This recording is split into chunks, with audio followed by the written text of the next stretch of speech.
Welcome to the Literate Ghost. My name is Randall, and my hobby is collecting classic ghost stories. And anyone who's familiar with the traditions surrounding the literary ghost story knows that the traditional time for scary tales is the Christmas season. I've probably mentioned that far too many times on this channel. Well, today's story breaks with that ghost story for Christmas tradition, and instead takes place on a holiday perhaps more recognizable to contemporary audiences as a time for scary yarns, All Saints' Eve, the first day of Hallowtide, or All Hallows' Eve, more commonly known these days as Halloween. The Literate Ghost presents excerpts from a classic ghost story by English author Edith Nesbit, Man-Size in Marble.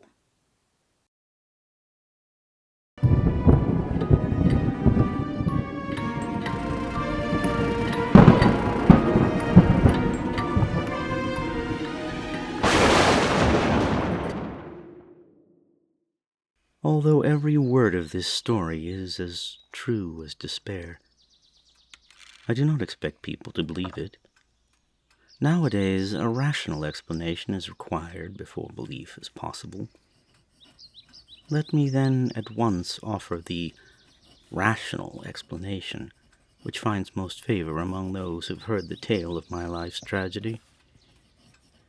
It is held that we were under a delusion, Laura and I, on that 31st of October, and that this supposition places the whole matter on a satisfactory and believable basis.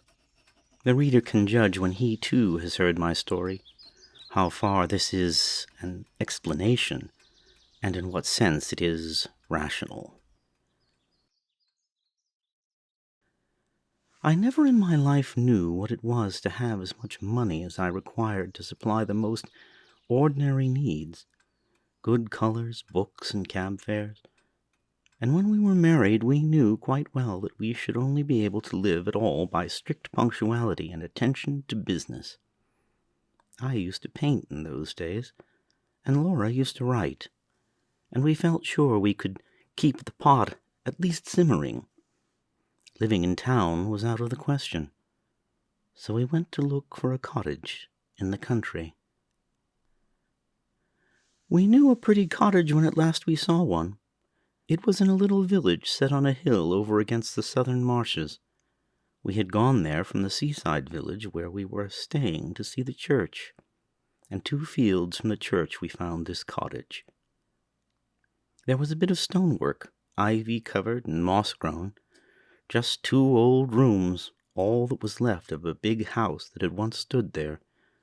Around this stonework, the house had grown up. It was absurdly cheap. We got a tall old peasant woman to do for us. Her face and figure were good, though her cooking was of the homeliest, but she understood all about gardening and told us all the old names of the coppices and cornfields, and the stories of the smugglers and highwaymen, and better still, of the things that walked, and of the sights which met one in lonely glens of a starlit night. "Well, sir, you may have seen in the church beside the altar 2 shapes." "You mean the effigies and the knights in armor?" "I mean them 2 bodies, drawed out, man-size, in marble. They do say as on All Saints' Eve, them 2 bodies sits up on their slabs and gets off of them, and then walks down the aisle in their marble. And as the church clock strikes 11, they walks out of the church door and over the graves and along the beer bog.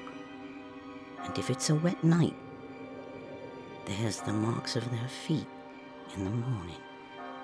Whatever you do, sir, lock the door early on All Saints' Eve and make the cross sign over the doorstep and on the windows."